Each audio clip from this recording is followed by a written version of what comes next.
हमारे हाथ में और बच्चों के हाथ में और आपके हाथ में एक सीमा तक ही काम करने का होगा, उतना हम लोग करते हैं। लेकिन अपने लेवल पे कोई कमी न रह जाए, इसका पूरा पूरा ख्याल हम लोग को रखना होगा। एज ए पेरेंट्स आपको रखना है, एज ए संस्थापक संस्थान संचालक हमें रखना है, और बच्चे जो होते हैं उनको उस लेवल पे गाइड करके उस लेवल पे तैयार करके हम लोग उनसे काम करवाएं। बस इतनी ही सी बात है। तो संस्थान हमेशा इस बात को समझती है कि सिलेक्शन जिस बच्चे की वजह से होना है, उन बच्चों को उस लेवल पे तैयार किया जाए, नॉलेज जिस लेवल पे जरूरत है वो नॉलेज इम्पार्ट किया जाए, और उस नॉलेज को मार्क्स में कन्वर्ट करने का जितने तरीके का आर्ट है वो सिखाया जाए, और तब ज्यादा संभावना बनती है कि ऐसे बच्चों का रिजल्ट। अब यहाँ पे जैसे बताया गया कि जिन बच्चों का सिलेक्शन अभी चूंकि 21-22 दिन कुछ हो गए हैं, तब तक बच्चे पढ़े नहीं है, इतने दिन छूट जाने के बाद बहुत फर्क पड़ जाता है। आज के एग्जामिनेशन में भी वो बच्चे के पास जितना क्षमता है उतना क्षमता डिलीवर नहीं कर पाएंगे, ये मुझे भी पता है, और आप लोग भी परेशान नहीं होंगे, ये बहुत स्वाभाविक चीज है। अगर किसी बच्चे का सिलेक्शन इस बार इस टेस्ट में नहीं होता है, तो पूरी जिम्मेवारी से मैं आप लोगों को बता रहा हूँ,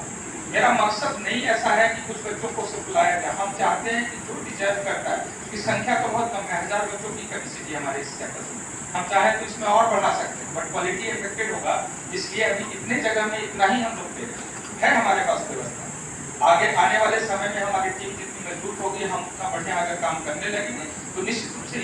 ये प्रीमाइसेस का जो कैपेसिटी है वो बढ़ जाएगा। लेकिन अभी जितना हमारे पास है, मैं आपको बताऊं, जिन बच्चों का सिलेक्शन नहीं होगा इसके लिए, उसके लिए मायूस नहीं होना। 2-3 चीजें जरूर समझिएगा।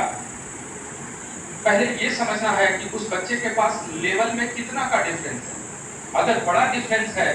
तो यहाँ पे इमोशनल होने की जरूरत नहीं है, ना आपको ना आपके बच्चे को, वहां पर जज्बाती नहीं होना, वहां पे प्रैक्टिकल होकर आपको सही निर्णय लेना होगा, और लेना चाहिए। ये मेरा अपना अनुभव इतना समझ करता है, बाकी निर्णय आपके हाथ। उन बच्चों के लिए मान लिया जाए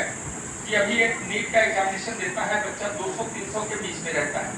तो 200-300 के बीच में रहने का कारण क्या है? क्या एग्जाम हॉल में जाकर के किस तरीके से मिस्टेक कर लिया वो? अगर ऐसा है कि उसका यही लेवल है, तो मेरे हिसाब से उसको टारगेट के लिए या अचीवमेंट के लिए हम लोग रेकमेंड करें। अगर उससे ऊपर मार्क्स ला रहा है तो फिर गोल विलेज का अचीवर ज्वाइन करें, उससे ऊपर आ रहा है तो फिर हम लोग चाहेंगे कि वो टेस्ट सीरीज ज्वाइन करें। हर कोर्स का अलग अलग मतलब होता है,